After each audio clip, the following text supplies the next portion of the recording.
যারা ফজরের নামাজের পর আয়াতুল কুরসি পড়েন তাদের জন্য মৃত্যুর যন্ত্রণা কেমন হবে? হাতে 1 মিনিট সময় থাকলে পুরো হাদিসটি শুনে যাবেন। হযরত মুহাম্মদ সাল্লাল্লাহু আলাইহি সাল্লামের মৃত্যুর সময় যখন ঘনিয়ে এসেছে, নবীজির ঘরের দরজায় একজন কড়া নাড়াচ্ছেন। মা ফাতেমা রাদিয়াল্লাহু আনহা বললেন, বাবা, একজন নতুন লোক দেখলাম দরজার পাশে। নবীজি বললেন, দরজা খুলে দাও, তিনি আজরাইল আলাইহিস সালাম তোমাকে এতিম করতে এসেছে। ফাতেমা রাদিয়াল্লাহু আনহা দরজা খুলে দিলে প্রথম জিবরাইল আলাইহিস সালাম, পরে আজরাইল আলাইহিস সালাম ঘরে প্রবেশ করলো। হযরত জিবরাইল আলাইহিস সালাম বললেন, হে নবী, আজকে একজন নতুন ফেরেশতা এসেছে, যে ফেরেশতা দুনিয়ার কারো কাছে আসার সময় অনুমতি চায় না। আজকে আপনার কাছে অনুমতি চাইছে।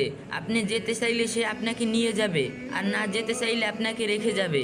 নবীজি বললেন, থাকতে চাইলে কতদিন থাকতে পারবো? জিবরাইল আলাইহিস সালাম বললেন, আপনার যতদিন ইচ্ছা। নবীজি বললেন, তারপর কি? জিবরাইল আলাইহিস সালাম বললেন, তারপর যেতে হবে, কারণ জীবন যার আছে মৃত্যু তার হবেই।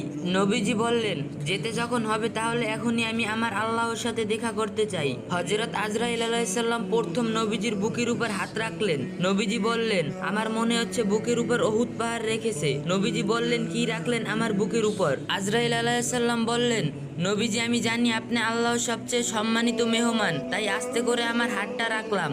নবীজি বললেন, তোমার আস্তে করে রাখা হাতের যন্ত্রণা যদি উহুদ পাহাড় রাখা সম কষ্ট হয়, না জানি কত কষ্ট মৃত্যুর যন্ত্রণা। নবীজি বললেন, হে আজরাইল আলাইহিস সালাম, আজকে কথা দিয়ে যাও, মৃত্যুর যত কষ্ট আজকে আমাকে দিয়ে দাও, তবুও আমার দুর্বল উম্মতকে মৃত্যুর কষ্ট দিও না। আজরাইল আলাইহিস সালাম বললেন, হে নবী, আমি যেহেতু জান কবজ করব, আমি বলে দেই আপনি আপনার উম্মতকে বলে দেন তারা যেন 5 ওয়াক্ত ফরজ নামাজের পর আয়াতুল কুরসি পাঠ করে।